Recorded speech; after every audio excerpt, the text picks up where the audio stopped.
Hello, everybody. Welcome to another episode of the Thriving Adoptees podcast. And today I'm delighted to be joined by Jane Pirrie. Welcome to the show, Jane. Thank you. So Jane is an adoptee from here in the UK. And do you call yourself an adoptee, or do you say I'm an adopted person, or what? I was adopted. Sorry? Adoptee. Adoptee. You do call yourself an adoptee. Okay. And she's done a huge amount of work in this area, supporting other adoptees, and you continue to do that, yeah? Oh yes, yeah. I've been running the peer support group for 24 years as a volunteer. Wow, 24 years. Yeah. 24 years. So what comes to your mind? What comes to mind when you hear this phrase, the name of the podcast, Thriving Adoptees? What comes to your mind, Jane?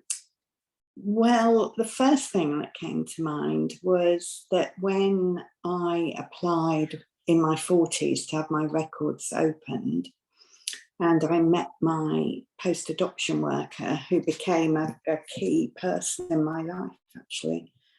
Her first question was your adoption successful? And I didn't know what that meant. So my answer was, well, I survived and I'm well educated. And that was definitely not what she was hoping to hear. I think she probably wanted me, as all post-adoption workers would want, to hear that I thrived as an adopted child, and I couldn't say that. You couldn't say that? No. Do you think what you've learned since then has helped you in this regard? Oh, yes. I think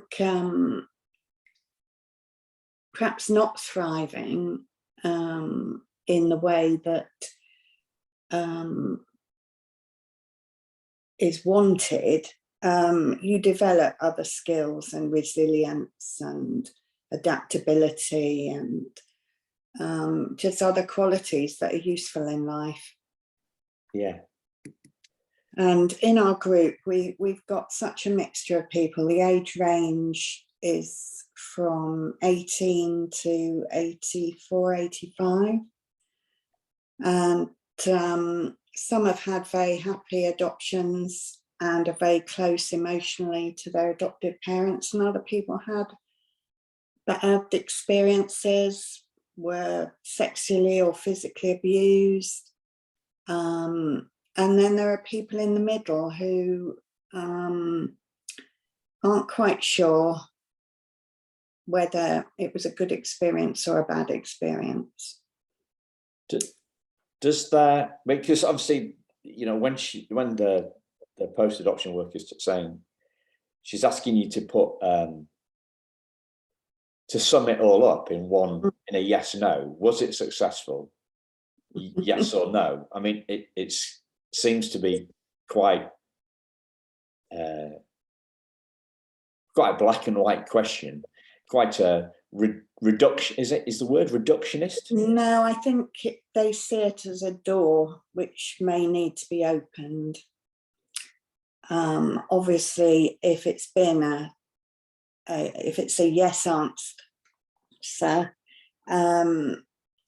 they aren't going to have to give time in your appointment to finding out why why your answer is yes, but they will want to know more if the answer is no. So it's not that they're asking you to reduce the experience to one word. Right. I just struggled because I didn't know what successful was. I never used the word adopted or adoption. I never told anyone I was adopted. I'd not compared notes with adoptees ever. And so I just had no idea what was expected from a successful adoption. Do you find that so it's a door opening question? Yeah, it's a temperature check. It's which way am I going to go? Which way am I going to go? Which way am I going to take this conversation? Yes, I think post-adoption workers, when they see you, they've got your records there. You've waited a long time to see them, and they have a huge amount of information to impart to you from the records and take you through how you feel about what you discover and what your reactions are. But they also have advice and information for you going forward if you're going to search and go on to the union, and they need to get that information over to you. But they also need to know, if you haven't had a good experience, what happened, and whether you need other sources of support, whether you need other advice, whether there is anything they can learn for their professional lives from what happened. Yeah. You know, that nowadays, I think people are allocated a set time for an appointment, and it's more and more difficult to have the time to get into the sort of in-depth of the past. Whereas I was lucky, and 25 years ago, they could give as much time as each individual adoptee needed. Yeah. And to hell with lunch, or yeah, you know, they just understood that you were perhaps they were the first person you'd ever talked to in a safe environment, who understood how you felt, what you'd experienced, and that needed time. Yeah. So, have you ever seen the answer to that question, or got a sense that that answer to that question is a moving feast? So, you know, was it a successful adoption? Was the adoption successful? Do you know, is there a dealing, supporting other adoptees, running this peer support? Have you ever got the sense that that people's answer to that question changes according to how with their mood? Yeah, so some days they think yes, it was a success, and some days they think it wasn't a success. Do you ever get a sense that it is a moving feast, that idea? I don't think it's quite yes and no. I think you can make people through good peer support understand some of the things that they've internalized and made assumptions about, and let them see that there may be another way of looking at something. I'll give you an example. Lots of my group were adopted in the 1940s and 50s, and they have had very little understanding of the social mores of the time. And because now when someone has an illegitimate child, they claim benefit, the council house them, there are other sources of support for them. They don't realise that in the past those just did not exist. And so misconceptions they've got about having been thrown away aren't true, or possibly aren't true. I think it's unusual. And the likeliest scenario is that a pregnant young woman in the 50s had no access to a childminder, a nursery, or a nanny. Women just didn't earn enough to be able to have those things. If they didn't get support from their parents and they were thrown out of their home, then the council didn't rehouse them. And although there was a lot of rented accommodation at the time, a lot of it had notices in the front window which said, no blacks, no Irish, no children, no dogs. And so their only option really was to give their child up for adoption, and it was often done extremely unwillingly and with great grief and misery. Yeah. And I don't think education in schools makes it clear how different our lives are now, and the difference between an unmarried mother then and an unmarried mother now. Yeah. Did you use the word perspective then, or was that just my imagination sometimes? No, but it's a good one, because I think the group can give a new perspective. And it's that, and being for the first time in a safe place to talk, somewhere which is non-judgmental, where we don't expect newcomers to explain why they are there. They don't have to say, oh, I need to, make inquiries about my birth family because I need genetic information or medical information, or the things that non-adopted people assume, that you'd only be interested in who you were if you were either dissatisfied with your adoptive family, ungrateful, disloyal, or in need of information for some urgent reason. Yeah. Does that, because I think, for me, the whole thing is about our perspective. Mm.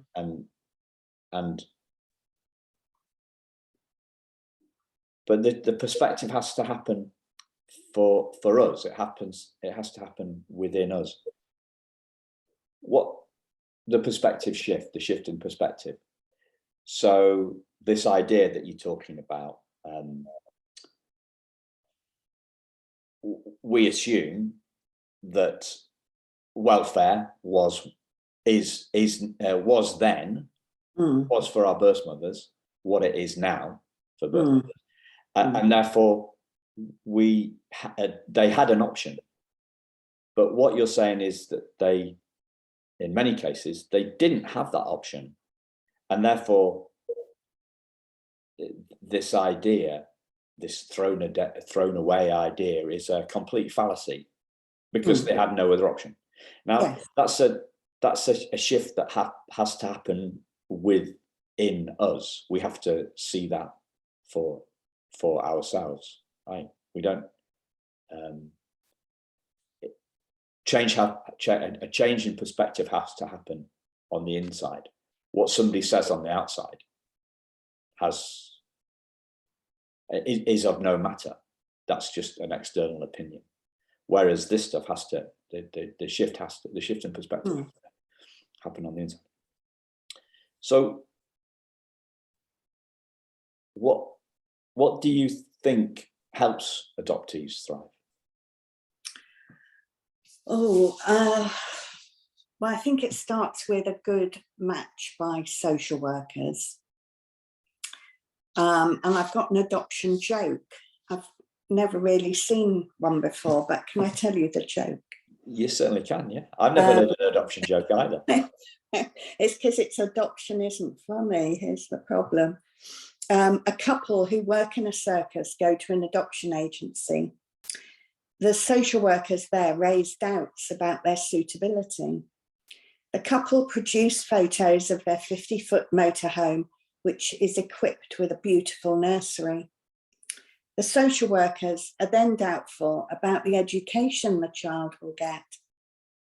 But the couple say, we've arranged for a full-time tutor who will teach the child all the usual subjects, along with French, Mandarin, and computer skills.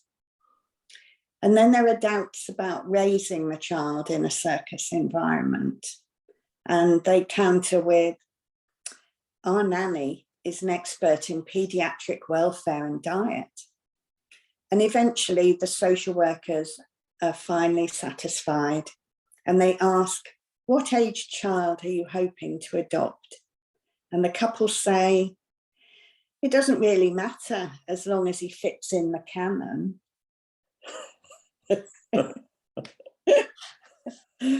So good match. I think you need parents who understand that you must put your child's feelings before your own. That the child has suffered emotional losses in the move from the birth family into foster care, into perhaps more foster placements, and they need to be parented in a way that non-adopted children don't. I'll give you an example of that. When I was little and started getting pocket money, I used to buy broken things in shops, because I think, looking back, I thought I was broken or damaged in some way, and I was rescuing these things that would otherwise be thrown away. I used to get very upset if friends suddenly moved away, and there was no effort to keep in touch with children I'd bonded with, other families. They just vanished. Well, I think that pressed a lot of buttons, and I used to get very upset. I know now that I've got a sort of fast trigger if people are late for things and I'm left waiting, or people don't turn up. My adoptive mother was chronically late for everything, or didn't arrive. I can remember being taken to a birthday party where I arrived long after the tea had been eaten, and I was put in a chair and had to eat the leftovers on my own while everyone else played games. I mean, they're all things that should have been recognisable as something I struggled with and that I needed more help with. What do you, as adult adoptees listening, what do you think the key is to us thriving, or keys? I think having peer support, having a good post-adoption worker, having access to information. I mean, ideally, information and photographs would have been available to you throughout your childhood. But things have improved in that regard. But adoptive parents often do have information but don't share it. And that's really hurtful to adoptees when they discover that. Or they find out information from other members of the family because other children have listened to the grown-ups talking. Yeah. Can I dive into the peer support part, because clearly that's there's two reasons for that. The first reason is that that's your expertise and your experience, and I'd love to harvest more about that.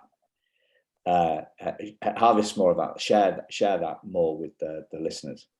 There's another reason as well, and that reason is that's down to us, right? So we can't control the quality of our post-adoption worker.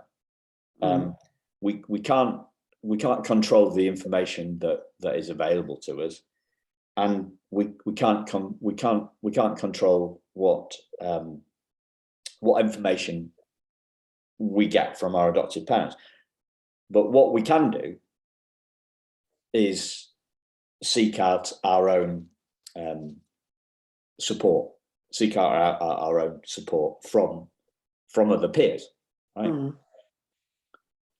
So for me, this is about our empowerment and doing stuff that's within our control, and not worrying about stuff that's outside of our control. And the reason that I'm talking about this is I saw a video of some people on the street being interviewed about what they thought about adoptees. And then those videos were shown to teen adoptees. And the teen adoptees kind of jumped on the negative comments, because there was some positive stuff and there was some negative stuff, and they jumped on, and they were I think, like we all are, right? We've got, there's some sort of, the human race seems to have a negativity bias. It's visible in our social media, it's visible in our media. So, you know, good news isn't news, only bad news is news.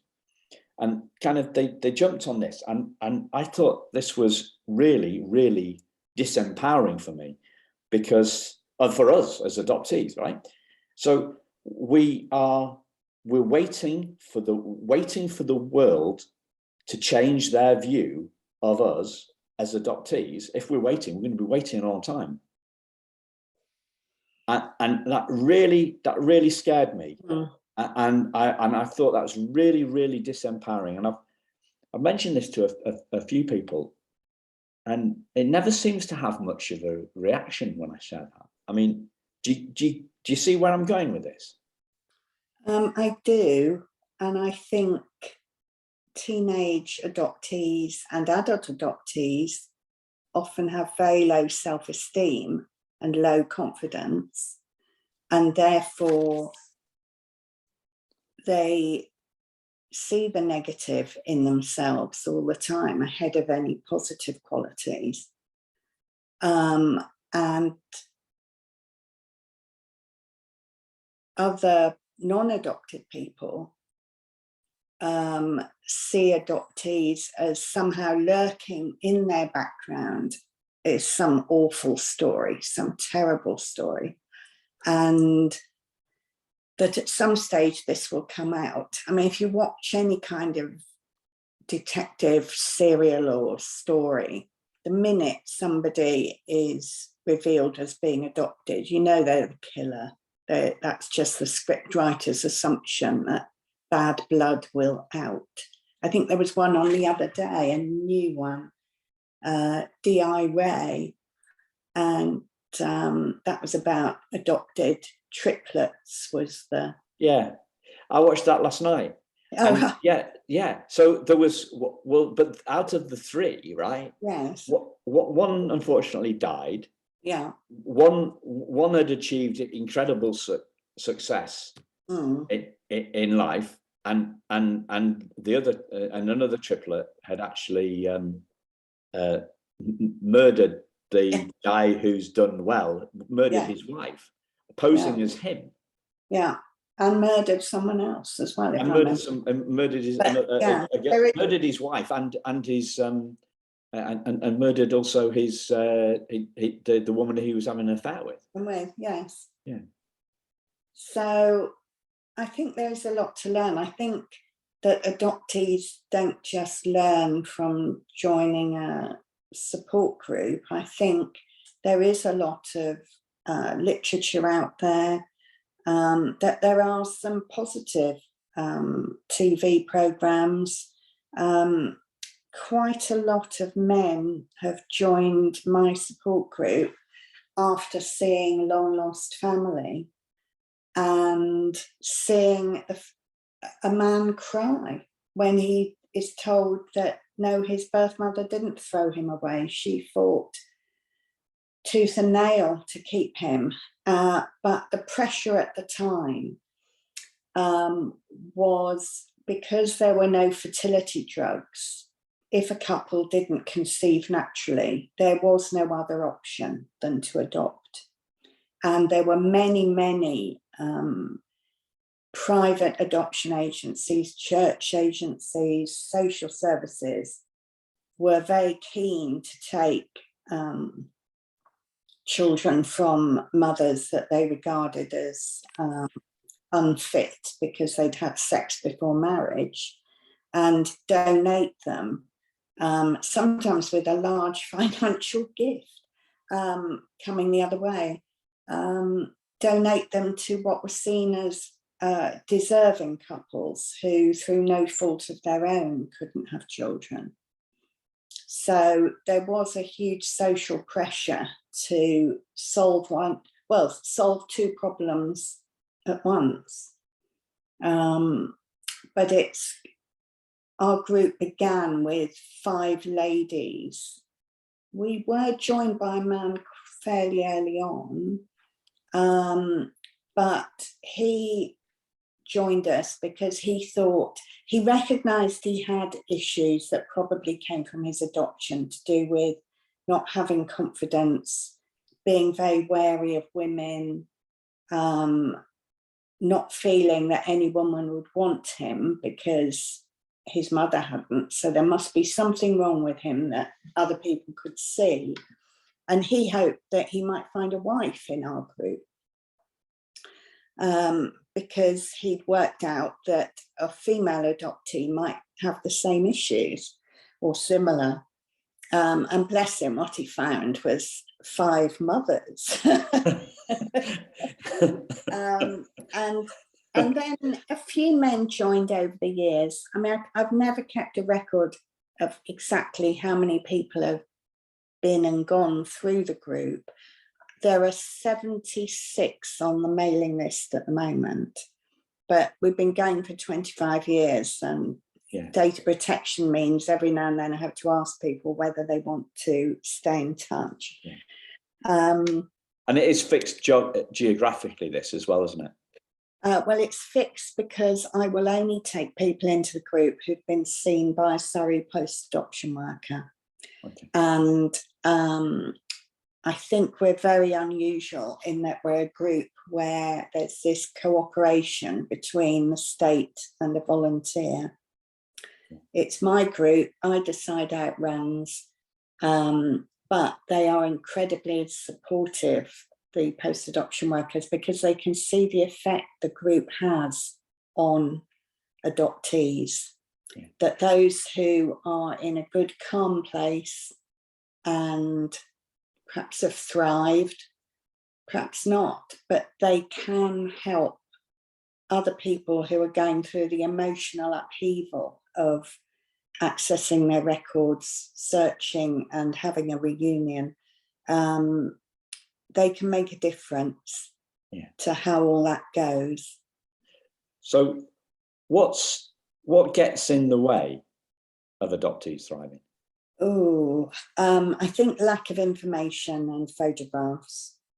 Nowadays, I did sit for 6 years on the adoption panel as an independent. So I met a lot of prospective adopters, existing adopters, a lot of social workers, and read a lot about birth parents.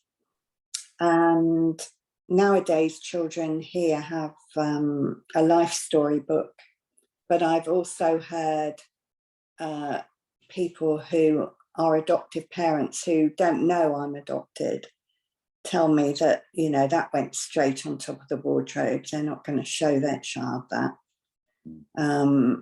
They didn't like the names their child was given. They don't see it as the only gift that their birth mother could give. Their social standing means that you can't possibly have a child called Chardonnay. How are they going to go to public school with a name like that? Oh, I've forgotten the question now. Dear, oh dear. So my question was, what gets in the way? Gets in the way of people thriving? Yeah, the lack of information. I mean, the most basic things adoptees need to know are so simple. Things like what were their birth parents' interests, their likes and dislikes, their favourite colours, what did they like eating. Somebody nowadays who has, you know, if they go through the courts fighting to keep their child, they may have a very difficult lifestyle. They may have mental health issues. They may have learning disabilities, alcoholism. They may be addicted, but they weren't always addicts or alcoholics or part of a criminal background. And it's that information and photographs and a proper explanation of the child's chapter 1. It's no good telling children, oh, you were chosen. I hate that word. We weren't chosen. Chosen implies that parents walked along ranks of cots and picked you out because you were the cutest, and that's not how it happens. So, despite how cute you are, right? Yeah, exactly. I mean, it would have happened like that to me, but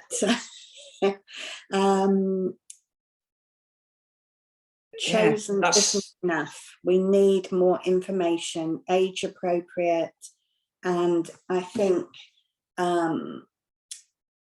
adoptive parents, you know, as the child grows up, if they feel safe enough to ask questions and the adopters don't know the answers, the adopters need to go back to the agency and ask for more information and see if there's a letter on file that perhaps the birth parent or birth grandparents have left for when the child is an adult. What else do we need? Can I interrupt you, Jane? Yeah. Do you mind? Because you gave a completely different answer to what I thought you was going to say based on something that you said a little while ago. I thought you were going to say that the fundamental barrier to us adoptees thriving is the feeling that we're not good enough. Oh, that's point 21 on my list, Simon. Well, is it 21? No. Is it not 19 or 20 or 23? No. I think it's the fundamental. I'm trying to get to to your fundamental one, right? Because you said you at the top that you were well educated, right? I think, I don't know whether I don't think I've ever considered myself well educated. School, university, I guess I'm looking for the essence of it, right? Because I'm not educated enough to handle 21 different things. Okay. I'm looking to distill it, and you know, if I can't get the information, then I'm looking to distill. What is it? What is it? What is the fundamental thing? And now I'm being reductionist, right? But it's a mix of things, like everything in life. It's a mix. It's the things that get in the way are lack of information, the way families talk about other people, poor people, other races. Children take that in and assume it applies to them. Yeah, we're like sponges, aren't we? Yes, we're all kids are like sponges. Always listening, yeah. And if you have low self-esteem and a lack of confidence, then sometimes the things you hear that are judgmental really stick in your mind. I think another thing that gets in the way is the feeling that your part of the deal is to be grateful and loyal. Yeah, I hear a lot about that, and I hear a lot of people, a lot of adoptees, adult adoptees, very angry about that. And see, for me, that kind of that concerns me as well, because then we're talking about we're waiting for other people to change. We're bothered about other people thinking that we're not grateful. We're bothered about what other people think, and I just think this is like it's a recipe for disaster. Bothering, worrying about what other people think, and worried, telling us that we should be grateful. Well, that's just your opinion, like, why? But when you're a child and it's your parent expecting gratitude and loyalty and telling you that that's what you give in return for being adopted. Wow. And I think it's quite common. It's either overt or it's indirect. And it's something that goes into your mind, and you're then controlled to a degree it is a control mechanism, because I think adoptive parents can use it to put you off the idea of search and reunion. Wow. Yeah, I was just thinking of it from an adult perspective, not a kid's perspective. So that's perhaps where there's a mismatch here, because I'm coming at it, from one perspective, you're coming at it from another. Wow. Sorry, I interrupted you. I think other things that get in the way of the thriving are being parented in a way that assumes that you can mold a child into your ambitions, your educational achievements, your talents and interests, and ignoring traits and abilities that don't fit with your view as an adoptive parent. I mean, when I met my birth mother, her big interests were horses and the ballet. And as a child, I wasn't sporty, but I loved horses and riding. But the rest of the family weren't interested, and so that just fizzled out. And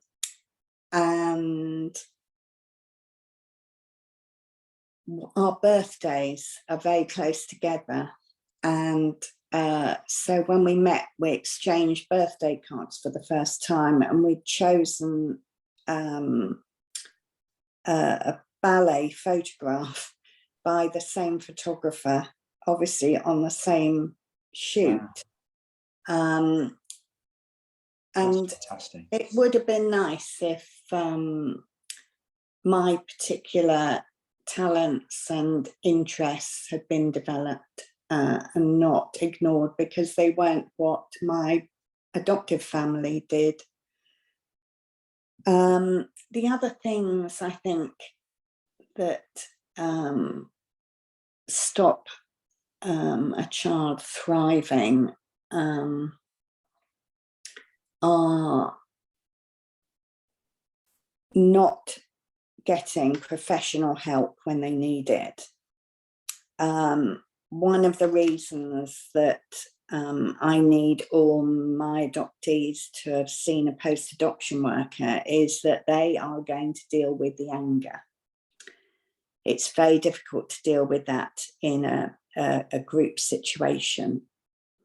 And I've been to adoptee meetings where people were very angry and very dominant and hogged the evening because nobody had ever dealt with why they were angry, were their anger feelings valid, what needed to be done to help them manage them.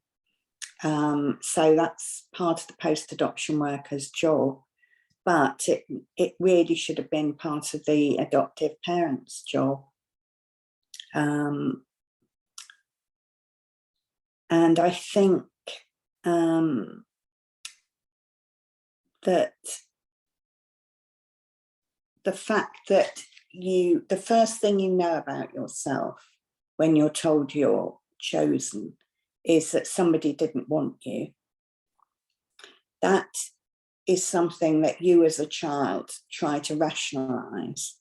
And it does lead to the feeling that if they didn't want you, the person who should have the closest bond with you, that nobody else is ever going to want you.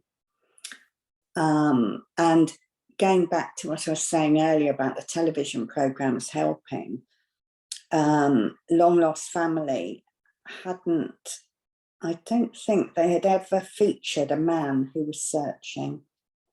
And the first time they did it, it's going back a good few years now, it was a guy who cried on camera. And that had such an effect. Suddenly, male adoptees realised that, okay, it's all right to have, express your feelings about this. And they could identify with a lot of what he said. And they flocked to access their records, and they changed the dynamic of my female-dominated group. And we had one very memorable meeting when we were 50-50. And I hadn't seen what a huge social change Long Lost Family could make. Yeah. I haven't watched it recently, but I've watched a lot of early stuff, episodes, or I've watched, I don't know when I started being, but and the tears come down my face in a brilliant way, because they wash away this feeling of not being wanted. Yeah. They kind of like cleansing. I don't know if I said this right, but that it's like cleansing. It's like cleansing my soul. We're so, and I've probably been doing this too much in the last 45 minutes or so we've been talking. I've been reducing it to thought, but this is emotional stuff, and that shift in my perspective, it is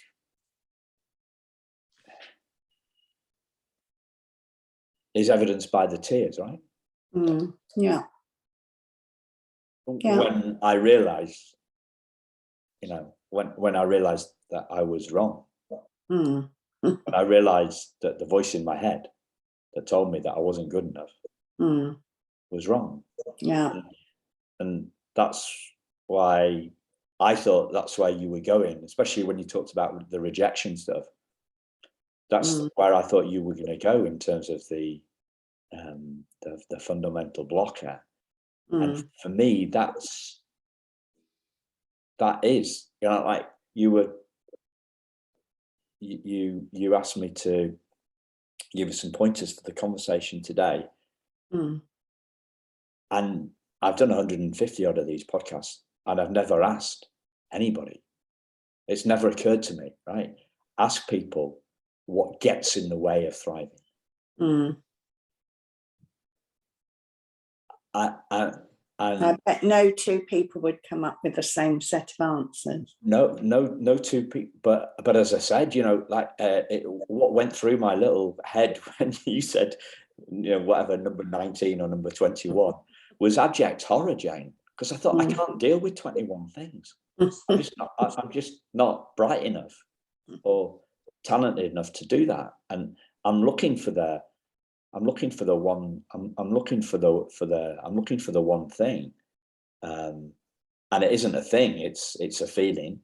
And it's a feeling of being loved, or it's the seeing through the feeling of being unloved, or not being unloved, but the difference between unloved and unlovable, right? So unloved is what people do to us. Unlovable is who we see ourselves as being. I mean, I think, thriving adoptee is someone who's comfortable in their skin. They're not having to pretend to fit in with the likes and dislikes of their adoptive family. They're confident and they've got ambition. One of the nicest things about the group is seeing that when people who lack those characteristics have a supported search, even better if they've got the support of their adoptive parents through that search. And when they have their reunion, find that their birth parents have skills and abilities that they've always felt they had, but were never confident enough to go along with or aim for.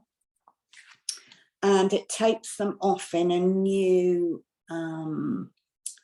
career direction that's very successful. I can think of one lady we had who had always wanted to write, but felt, well, what have I got to say, or why would anyone be interested, or how do I know I'd be any good at it? But discovered that her mother was a writer. And so she started writing, and she was producing features on a, freelance basis for national newspapers.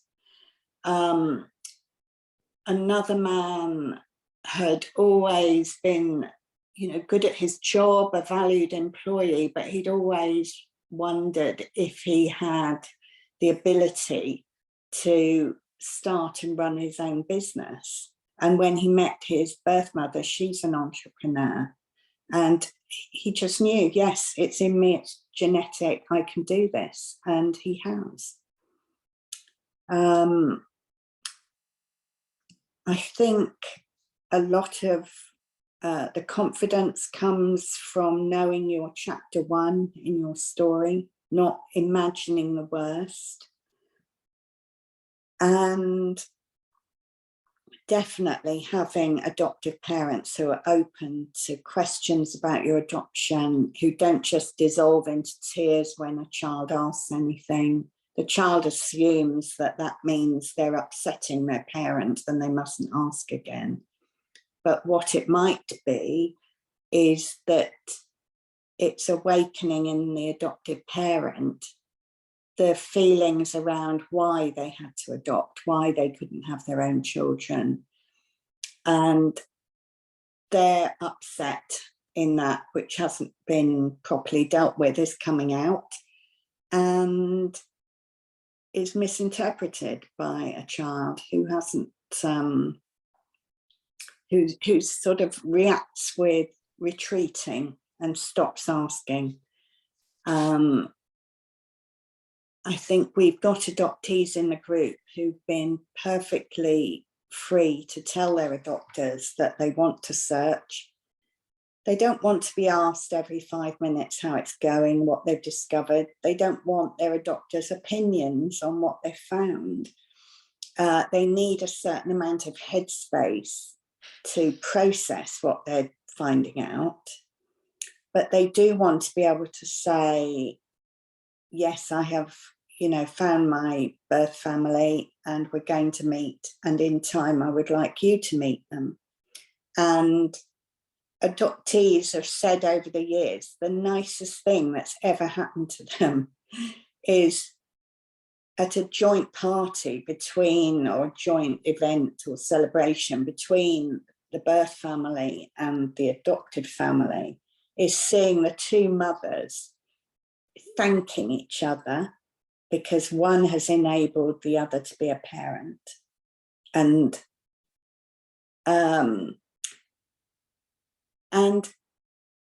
starting to criticize the adoptee. That seems to be so normal. Or they start allocating their child's qualities, you've made him such a lovely, friendly, philanthropic person. I didn't have a hand in that. Yes, but you made him so determined, and, it's genetic. And it's just lovely to hear that the circle has completed, and there is no animosity, there's no anger, there's no resentment, there's no bitterness. Everybody is in a peaceful place. I don't know if you know the quote by the US author James Baldwin. If you know from whence you came, I'll start that again. Know from whence you came. If you know whence you came, there are absolutely no limitations to where you can go. I think that was, brilliant for adoptees. If you know the past, then you're freed up for the future. So I can see that cutting both ways. Right. And I was going to ask you this question.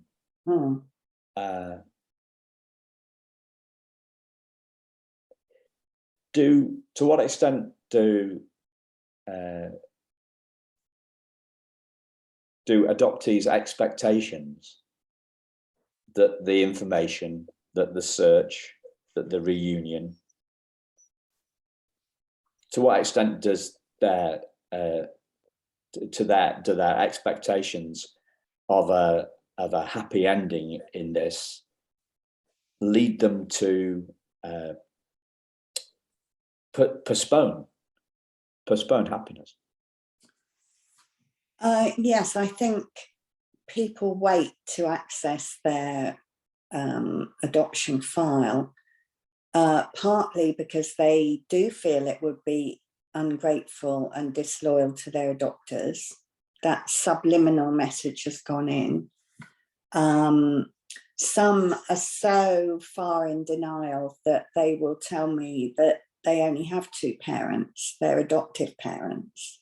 And you say, well, biologically, you have four parents.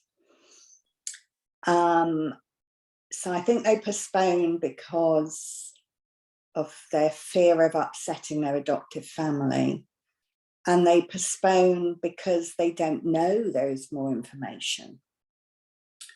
They're often very surprised. Even people in their 80s can have quite a detailed file. It all depends on the agency and the social worker.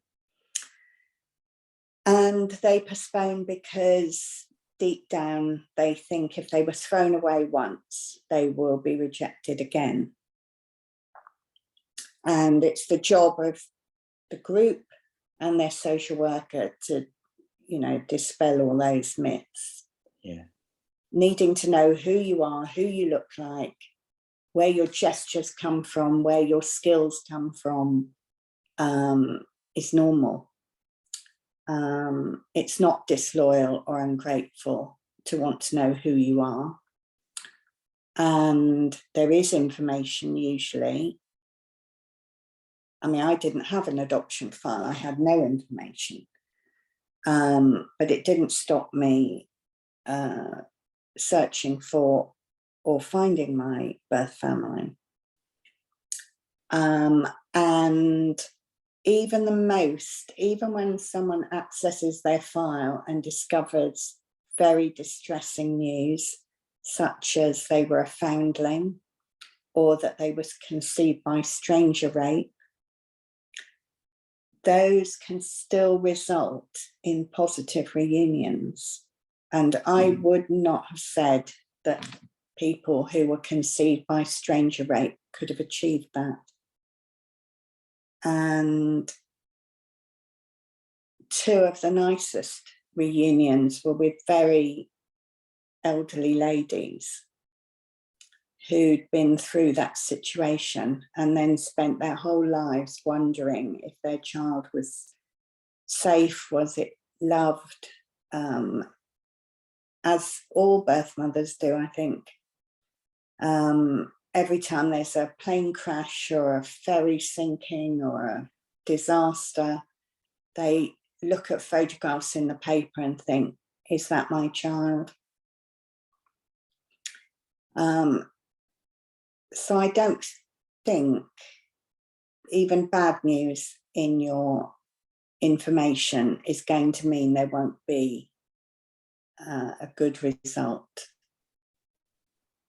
Yeah. I've seen the sort of opposite, where one or two men have had the search done, but they're not wanted a reunion because they're very wealthy and they fear that their birth mother will be a drain on them, which is very sad, very, very sad situation. Yeah, yeah. But it is unusual, and I think there are lots of things that adoptive parents can do, even when their child's an adult, to ensure they thrive. So I'm conscious of time, and I wanted to ask you, what's the question that I've not asked? Well, only you know that. I just have an opinion.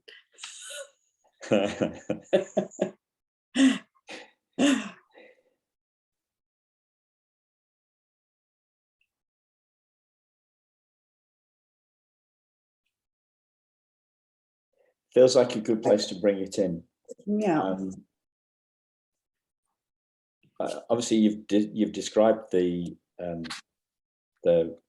restrictions that you got in place in terms of you only have people into the group who have seen a post-adoption work in Surrey. So for people outside of the UK, Surrey's a county down in the southeast of England, southeast of London. Would you, if anybody's heard what you've had to say and wants to have a chat with you, would you welcome a chat, or would you rather stay? I know you've got a lot on. I have got a lot on. I'm happy for people to email me if you pass on my email address. And if they can put in the subject line Simon's podcast, so I know where the inquiry is coming from. So the email will be in the show notes, listeners. So you can check that out. And that's been brilliant. Thank you very much for your time today, Jane. It's been great. Oh, well, thank you for asking me. And I'm sorry I didn't have a one-word answer and tie it all up. Well, the whole point of this podcast is it's not called Simon Knows Everything podcast. I've done 150 odd, I don't know how many, 160 episodes now. I've only done a few on my own, because what we're trying to do is to bring everybody's answers to the listeners' ears, and their heads and their hearts, because that is purely my view. That the biggest well, you could go deeper than that. Actually, I would go like, we don't know who we are. We don't know we think that we're not good enough because we don't know who we are. And so the answer for me is all in that identity stuff, knowing who we are, knowing that we are in metaphorical terms, the diamond underneath the dirt that we've been through, and the bad thoughts in our heads and tricky thoughts in our hearts. So it's an excavation job. We're not what's happened to us. We're not how we feel, or the insecurity that we sometimes feel. We're not our thoughts, that thought that there's something wrong with us. We're underneath all that with the diamond in the manure of our stuff. How lovely to finish on the word manure. Well, I could use another word, but manure helps us grow, right? I could use the word. Sometimes use the word poop, given we've got a lot of American people, and it's less threatening than other words for number twos, as we would call them here in the UK. But yeah, that's the essential perfection of who we are, no matter what we've been through, for me, and the depth to which we can see that and forget it and then remember it again. Yes. That's what this is all about. I can't be doing with. I struggle with 19, 21 different things to do. As I say, I'm not Brian. So thank you very much for coming on, Jane, and thank you, listeners, for listening. And we will speak to you all again very soon. Thank you very much. Bye-bye. So I've lost my mouse to stop recording. Bye-bye, listeners.